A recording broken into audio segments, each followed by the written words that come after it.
সালামু আলাইকুম রহমতুল্লাহি বরকাতু। জমজমের পানি নিয়ে সৌদি আরবের হজ ও উমরা মন্ত্রণালয় সম্প্রতি নতুন নির্দেশনা জারি করেছে। জমজমের পানির ব্যবহার, সঠিক নিয়ম ও পরিবহন নিয়ে বিস্তারিত জানতে আমাদের সাথেই থাকুন। এটি বিশেষত হজ ও উমরা পালনকারীদের জন্য খুবই গুরুত্বপূর্ণ।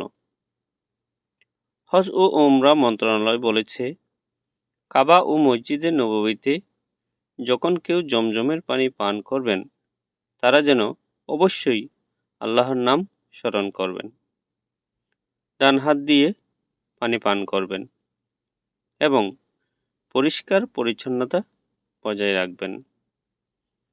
তারা আরও বলেছেন, এই পানি পানের সময় জায়গা পরিষ্কার রাখার স্বার্থে মেঝেতে পানি ফেলা থেকে বিরত থাকার পরামর্শ দেওয়া হয়েছে।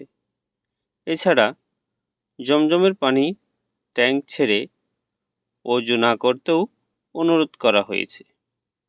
এই অভ্যাসটুকু আমাদের অনেকের মাঝে দেখা যায়, এইগুলো পরিহার করতে হবে।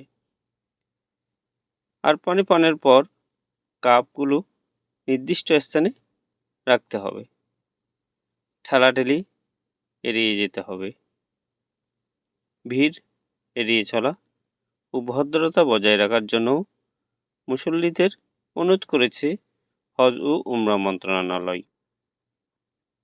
এদিকে উমরা পালন করতে প্রতিদিনই মক্কায় ভিড় করেন হাজার হাজার মুসল্লি।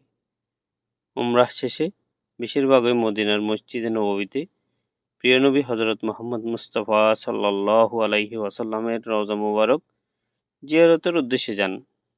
সেখানেও সেম নির্দেশনা পালন করতে হবে জমজম পানি পান করার ক্ষেত্রে। খবরটি ভালো লাগলে শেয়ার করুন, যাতে অন্য ভাইরা এই নতুন আপডেট জানতে পারে। যারা আমার চ্যানেল নতুন, তারা অবশ্যই সাবস্ক্রাইব করবেন। ফেসবুক, টিকটক থেকে দেখে থাকলে ফলো করবেন। ভালো থাকবেন, দেখা হবে পরে কোনো ভিডিওতে। আল্লাহ হাফেজ।